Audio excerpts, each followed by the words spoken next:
A24 and director Alex Garland team up for A24's biggest budget movie ever. In a dystopian future of America, a team of military embedded journalists race against time to reach Washington, D.C. before rebel factions descend upon the White House. Every time I think I know what Alex Garland is going for in a film, he throws me for a loop. Boy, that escalated quickly.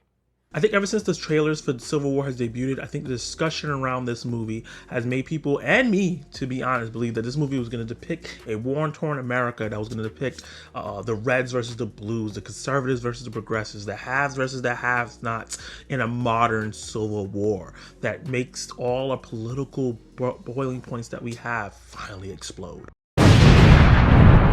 Instead, Garland does something that is much more interesting in my opinion. He creates an anti-war film set in an alternate reality of America that showcases that war photojournalists are actual heroes. Honestly, it's one of the most interesting concepts I've seen in a film to date. Instead of saying war is bad or picking a political side and saying what's right, what's wrong, or breaking it down, he takes an apolitical stance in the filmmaking and the writing and just takes these journalists on a road trip to hell through this divided America. And to me, honestly, this was a lot more interesting than what I and most people expected after the first couple trailers, because at the end of the day, what started the war and why the Civil War would happen, I think is not the most important part. It's what's happening on the ground and what's actually happening to people, and showcasing what it actually is to like go through an internal war like this, which is happening in the real world right now in multiple countries. Things that happen in this film are intense, thought-provoking, and absolutely horrifying. One of the most scariest movies I've seen that's not a horror film. But it also opened my eyes to the things that photojournalists, war photojournalists go through, and made me realize, just like cops, firefighters, and doctors, they're heroes too. And Kirsten Dunst, one of the main photojournalists in this film, she says something like, every time I survived the war and sent pictures back to the States, I always hoped it was a warning to not do this. And I think that this movie, that is the main concept of the film, and it not taking that political stance, just to show you like the warning signs of what could happen if we go down a crazy road that feels like America in real life might be going down, and showcasing how complacency. I guess aware there's like a pretty huge civil war going on all across America. We just try to stay out. With what we see on the news, seems like it's for the best. Blind patriotism and a pure lack of empathy for our neighbors who have differences will tear us apart. And the cast is fantastic. Kirsten does a lot of the heavy lifting as the war-torn journalist who is super jaded after doing this for many, many years and starting to lose the faith in the power of journalism. Cailee Spaeny plays the young, wide-eyed, naive protege who doesn't understand the severity of the situation that she's getting herself in. Wagner, who I'm a very big fan of. He was in Narcos and a bunch of other things. He's a fantastic actor. He's great in this. He plays a thrill seeker. And Jesse Plemons has been in a lot of the marketing. He has a small role in here, but he is one of the most scariest parts of the film. Really had me tense and clenching on like the edge of my seat watching the movie. What kind of American are you? You don't know? Unfortunately, Stephen McKinley, who I'm a fan of and is absolutely fantastic in the film, is only the magical Negro in this movie. He is just there to give parting words to his white counterparts in the film, and he doesn't really have much else to do in the movie other than that. He's either saving them or giving them some inspirational words so they can feel inspired, which was very, very disappointing because I think he's such a great actor and they could have did a lot more with him. And while the road trip aspects and them bonding together was really, really dope, and I really liked them, and it helped me get invested into them as they spoke about their backgrounds and things like that, and it didn't feel like just these random people who were just shells in themselves. We got reasoning for why they're out there and why they do these things. Some said, some subtle.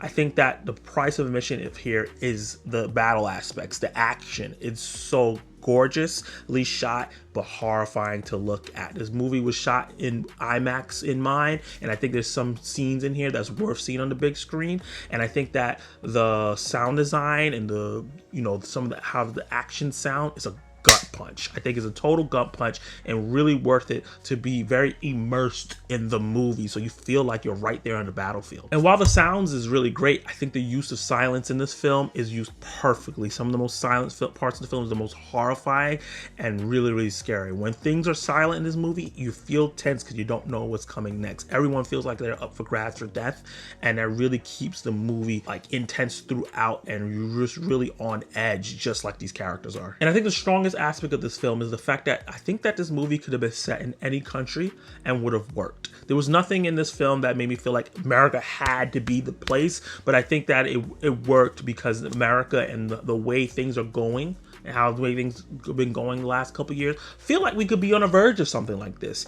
I think that obviously this is an alternate version of it because, come on, he picked Texas and California to form a united front. Obviously that's fake. That would, hopefully, I don't think that would happen. So obviously he wasn't not trying to say this is going to happen in America and this is how I think the Civil War in America is going to go, but it's kind of like a warning, like, hey, all these things that showcase in this movie, all these horrifying things actually happen in other places, and this is a warning to you guys, like, you might lead into this place and you don't want to be here. Look at how terrible this all is, while also showcasing how journalism is powerful and needed so we can know what's actually going on and the facts and who's doing what. Now, is this movie perfect? No, you know, obviously I just mentioned the magical Negro aspect of Stephen McKinley's character, but also I think he went so apolitical on certain aspects. He pulled back on some messaging that could have been really, really strong for the film and places that he could have stayed a little bit, and I really think would have made a bigger impact, especially emotionally and intellectually. While this movie is not what I expected and it's not perfect, I think it's something that everyone should check out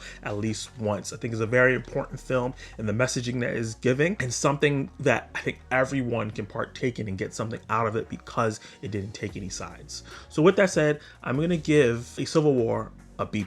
Did you like it? Did you hate it? What would you rate Civil War if you've seen it? Did you feel like it wasn't what you expected and disappointed you greatly, or did you think it was great like me? Let me know in the comments down below how you feel, and if you have not seen the film yet and you checked out my review to see if you want to go check it out, let me know if you're gonna go to the theaters or wait for streaming.